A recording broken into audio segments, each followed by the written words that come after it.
Mesdames et messieurs, bonjour.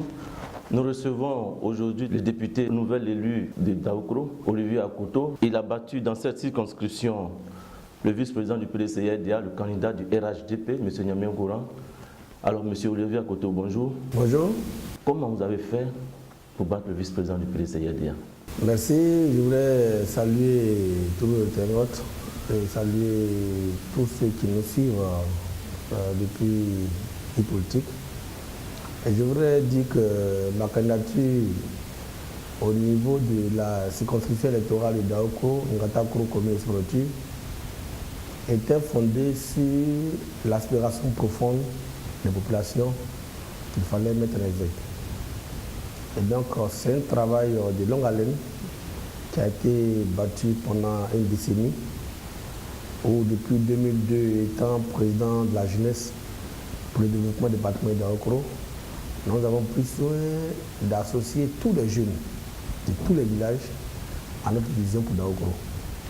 Donc figurez-vous que depuis 14 ans, c'est un groupe de jeunes qui pendant 14 ans a travaillé ensemble, s'est préoccupé du quotidien des populations.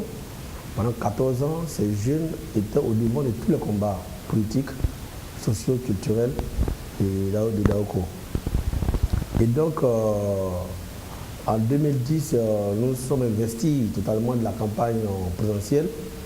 Et au sorti de cela, nous étions candidats en 2011 à la députation, lorsque, pour des questions un peu internes, nous avons été contraints à nous retirer pour attendre la prochaine fois. Donc pour nous, en 2016, c'était le rendez-vous de cette dynamique de la jeunesse-là qui devait être devant la scène. Lorsque nous avons été surpris par la candidature de notre adversaire, le ministre, l'inspecteur général d'État, Niamien Goran, qui est pour moi un parrain, qui est un père à moi, que je salue au passage. Et donc cette candidature pour nous ne pouvait pas bloquer notre élan. C'était une machine qui était lancée. Donc c'est avec toutes ces forces vives-là que nous avons contribué à gagner tranquillement le 10 décembre passé. Quand vous dites que vous avez été surpris par sa candidature, ça veut dire que c'est vous, ceux qui étaient partis pour être candidat dans la circonscription de... Non, puisque la députée sortante remplissait encore. Donc c'était avec elle que j'étais adversaire. Nous étions là pour attendre la liste du PDCIRDA lorsque lundi 14 novembre, la publication de la liste l'a vu être la candidate du PDCI au niveau de Daoukro. Donc nous étions en train de voir la formule. Lorsque 2 jours après, le ministre Niamien Goran s'est porté sur la scène pour dire que c'est plus que désormais candidat et la députée sortante s'est pliante. Donc voilà que du coup, on était surpris par cette candidature et ça n'a pas fait notre ardeur. Est-ce que vous vous sentez à l'aise d'avoir battu votre parrain, comme vous le dites? Non, à l'aise, je suis un politique, il n'y a pas d'émotion, il n'y a pas de sentimentalisme. Qu'est-ce que vous pouvez faire pour vos populations? Est-ce que vous avez un projet pour vos populations? Est-ce que vous êtes en face de la population avec toutes ces personnes-là qui attendent quelque chose de vous? C'est ça qu'il s'agit. Donc il n'y a pas d'émotion. Un parrain, c'est un parrain. Là, c'est à la maison. Un papa, c'est un papa, c'est à la maison. Mais les chefs politiques, c'est des arguments, le terrain. Donc je n'ai pas de remords. Et puis... Concrètement sur le terrain, quand on voit le jeune Akoto Olivier face à Niamien Goran qu'on connaît, vice-président du Niamien Goran, pardon, qu'on connaît, vice-président du PDCA avec son passé politique qu'on connaît. Alors on se dit qu'il y a forcément quelque chose qui a créé le déclic. Qu'est-ce qui a fait la différence? Qu'est-ce qui a fait que les électeurs se sont prononcés en votre faveur plutôt que celui qu'on connaît depuis longtemps? C'est ce que je vous dis. J'ai été à l'école des anciens, des maîtres que je respecte et que je salue au passage. Je voulais profiter pour saluer et dire merci au président Konan Bedi, qui était un grand démocrate. Et donc j'estimais que ma candidature devait être le symbole de la démocratie à Daoukro. Et j'ai eu à dire que depuis 14 ans, sur le terrain, nous avons travaillé. Donc ce n'était pas une candidature qui est tombée comme un cheveu sur la soupe. Nous on préparait cela. On préparait cela et donc il était maintenant question de mettre en pratique ce qu'on a préparé depuis 14 ans. Donc on n'était pas surpris. Parlant du président Henri Konan Bedi, le président du PDCIRDA, vous étiez, comme on le dit dans le jargon, l'un de ses bons petits, le vice-président du PDCI aussi avec lui. Alors, pendant la campagne, pendant ces élections, vous avez vu qu'il a soutenu votre adversaire. Est-ce que vous vous sentez un peu trahi par ce comportement du président Bédié? Il n'a pas été trahison, c'est la même famille. Je dis toujours que le président Henri Konan Bédié est mon père et mon repère. Il est la source de motivation et d'inspiration de mon combat politique. Le RHDP a désigné le ministre Yemien Goran comme candidat du RHDP à Daokro. J'avais le choix entre trahir la population de Daokro, la chefferie, les jeunes, les femmes, tout le monde avec qui est venu combattre depuis 14 ans, qui s'est donné rendez-vous en 2016. J'avais ce choix entre trahir cette population et puis essayer d'aller au bout de mon combat. Je pense que le président Henri Konan Bédié était un grand démocrate, était un homme politique, hors pair, a compris mon engagement, mon message. Donc il sait que ce n'est pas une trahison. Et en plus, c'est de la même famille. Et j'ai même dit à l'entame de ma campagne que j'ai parti en campagne en démontrant à la Côte d'Ivoire que le président Henri Konan Bédié était un grand démocrate et qu'il a accepté les 4, 5, 6 octobre 2014 d'aller en compétition avec Okpado Konan Bété Kakabe, président de la JPCI sortant, Guigui Madi, secrétaire général de la PCI sortant. Le président Henri Konan Bédié pouvait s'imposer comme président du PCRDA. Il a accepté d'aller à cette compétition-là et il a battu proprement Kakabe et Guigui Madi et le ciel n'est pas tombé. Et donc, cette élection de démocratie-là, on doit la mettre en pratique à Daokro, ce que j'ai fait. Et en plus, je disais qu'aujourd'hui, la symbolique de notre élection a pour motivation profonde aussi la place de la jeunesse du PCRDA de notre combat politique. Il ne faudrait pas donner l'impression toujours, à tort à raison, que le PCRDA est une partie des vieux. Étant jeune, il fallait démontrer que aussi les jeunes du PCRDA ont leur place au sein du PCRDA. Et donc ma candidature était cette symbolique-là. À travers ma candidature, à travers ma victoire, c'est cette jeunesse de Daokro-là, et cette jeunesse ivoirienne, cette jeunesse du PCRDA, à qui je rends hommage et à qui je donne espoir. Je leur dis que seul le travail paye et il faut être persévérant et il faut véritablement être courageux de ses opinions et vivre sa conviction. C'est parce que j'avais une conviction inébranlable et une motivation pas discutable que j'allais au bout. Et dans le respect de mes anciens et dans le respect de ma discipline parti, tout sachant que on a fait les procédures du parti, mais elles ont imposé à moi d'être candidat au bout. C'est ce que j'ai fait. Durant cette campagne, vous avez subi beaucoup de pression, il y a eu même des menaces. Et puis en pleine campagne, vous perdez un de vos collaborateurs. En ce moment précis, là, qu'est-ce qui vous passe par la tête? Arrêter ou bien vous dites qu'on m'a eu, je méritais? Ça a été vraiment très difficile. Ça a été difficile. Avant d'entrer dans le vif de cette question, je voudrais rendre un hommage à un cadre émérite, un jeune cadre émérite, Dr Nguyen Sarsen, grand sociologue, enseignant, chercheur à l'université Bouaké, qui appelle la quarantaine, qui est un grand cerveau, un militant intrépide, mais qui a partagé ses combats, ses convictions. Après 14 ans de réflexion des pensées, il m'a lâché en pleine campagne. C'était difficile. Et les patrons m'ont décidé de mes mains. C'était difficile, je lui rends hommage, je console sa famille, je prie pour le repos de son âme. Et cette victoire lui est dédiée. Et parce que ça a été difficile pour moi. J'avais le choix entre abandonner et trahir la mémoire de Nguyen Sarsen ou continuer à arracher cette victoire et lui offrir. Pour que là où il est, il sache que les 14 ans de combat n'ont pas été vains. Et il fallait que partir au bout. Et Dieu merci, on a atteint l'objectif. On m'a organisé pour lui réserver de l'obsèque digne de son rang et son grade, et digne de sa conviction politique, digne de tout ce qu'il pensait pour Daokro, et digne de tout ce qu'il avait comme affection pour le président de Konan Bédié, parce qu'en réalité, on ne trahissait pas. On voulait mener un combat pour consolider, conforter la position de Konan Bédié à Daokro. C'est la conviction qui était là. Les pressions, on en a subi. On a subi toutes les pressions, les menaces, les chantages, tout ce qu'on peut imaginer. Mais comme on était inébranlable par rapport à nos convictions, on avait foi à ce que nous faisions, on n'était pas des parachutés, on avait mûri et on avait l'ambition secrète de révolutionner Daokro à travers la politique.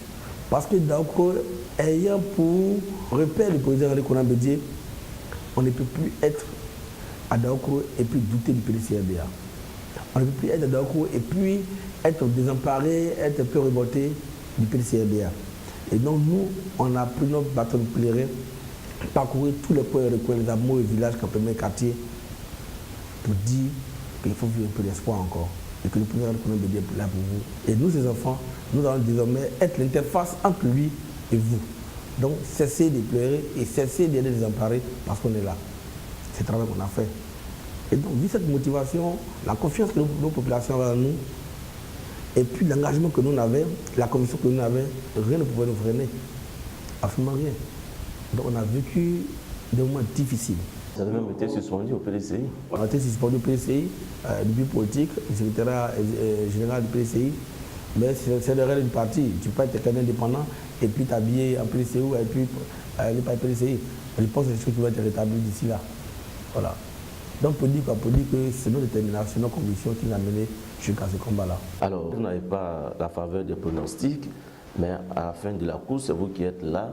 Comment vous considérez cette victoire? Est-ce que c'est une occasion de revenir, une occasion de consolider vos liens avec les militants et les responsables du PDCI, ou alors de prendre votre distance par rapport à des soutiens que vous attendez qui ne sont pas venus? Le soutien majeur que j'attendais, c'était le soutien de la population d'Aoko. Si je n'étais pas sûr de mon affaire, je n'étais pas sûr de l'engagement moral que j'avais pris entre la population d'Aoko et moi, je n'aurais pas continué après tout ce que j'ai vécu. Mais c'est parce que j'avais cette confiance à cette population. C'est parce que j'avais pris un engagement moral avec des chefs, avec des intersections PDCI, avec des jeunes, avec des femmes qui engagés se mobilisaient pour moi. Retiens que il y a des villages où des populations se cotisaient des ignames, de la banane, des vifs et des non-vifs pour soutenir ma candidature. Parce que j'étais un fan des dinosaures, qui avait tout l'appareil que tu peux imaginer et autres. Mais moi, j'ai quoi? Elle est menue avec la conviction de la population qui me soutenait, rien ne m'ébranlait. Rien ne m'ébranlait. Absolument rien ne m'ébranlait. Parce qu'en fait, il y avait un pacte de confiance entre la population et moi. C'était ma grande source de motivation. Je voulais revenir un peu sur la question pour dire que le travail que j'ai abattu, le combat que j'ai mené, je l'ai dit que je l'ai fait pour Henri Konan-Bédié. Donc je ne me suis de détourner du président Henri Konan-Bédié, de détourner de mon parti le PCRDA. Donc j'ai dédié déjà ma victoire au président Henri Konan-Bédié. J'ai dédié ma victoire au PCRDA, ma maison, mais et malgré tout ce qu'il y a eu comme procédure et autres, j'estime qu'il était pour moi important de tirer les leçons des pas et d'autres. Mais pensez-vous qu'il y a eu la manigance, il y a eu des gens qui ont fait des manœuvres pour que le choix de la base ne soit pas respecté? Je ne suis pas le seul indépendant.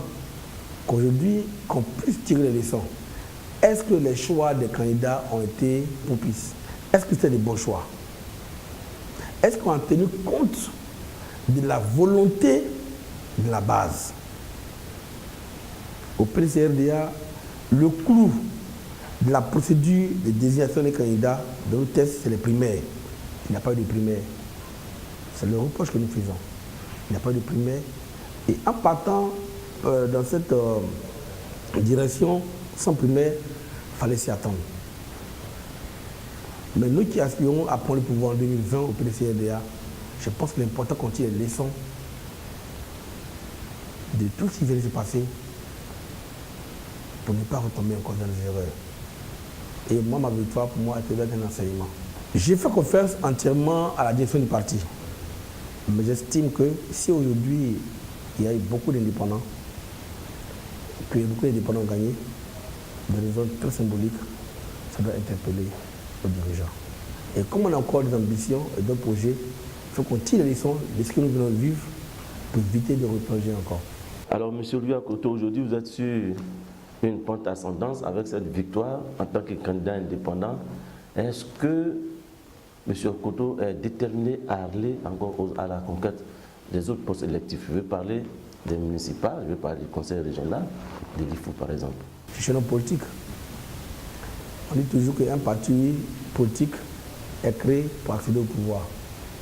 Un homme politique s'engage à être au service de la population. Tant que je peux servir ma population, je le ferai. Parce qu'en réalité, notre raison d'être, ma raison d'être à Daokoro, c'est la population de Daokoro, à qui je place toute ma confiance, à qui je m'investis, à qui je donne mon cœur. C'est à eux d'orienter ma carrière politique et en tant que porte-parole policier. Je voulais dire que je remercie toute la chefferie de Daoko, tous les jeunes et femmes de Daoko, toutes les couches officiers professionnels de Daoko qui ont eu confiance en moi, qui m'ont soutenu pendant la campagne et qui aujourd'hui, à cette victoire qui est dédiée à toute la population de Daoko, au président Henri Bédié à sa tête. Et dit que l'heure de la campagne est terminée. Il est l'heure maintenant du rassemblement autour de l'élu que je suis, pour qu'ensemble, on puisse fédérer tous les cadres, toutes les couches professionnelles, toutes les personnes qui ont intérêt à Daokro autour du président Henri Bédié. On doit faire fi désormais de tout ce clivage. Le président Henri Bédié est une chance pour Daokro. Il ne faudrait plus qu'il soit seul. Il ne faudrait pas que ce soit un noyau qui soit autour de lui. Il faut fédérer toutes les forces vives. Chacun ses divergences. Mais le plus important, qu'est-ce qu'on peut apporter à Daokro? C'est ce qui est important pour nous. Et notre mission, c'est de fédérer tous les cadres, tous les jeunes, toutes les femmes, sans exception religieuse, politique, autour du président Henri Bédié. Parce qu'en réalité, c'est une chance que Daokro a. Je vous remercie. Merci, M. Olivier Akoto. C'est sur cet appel que prend fin notre entretien. Merci et à bientôt.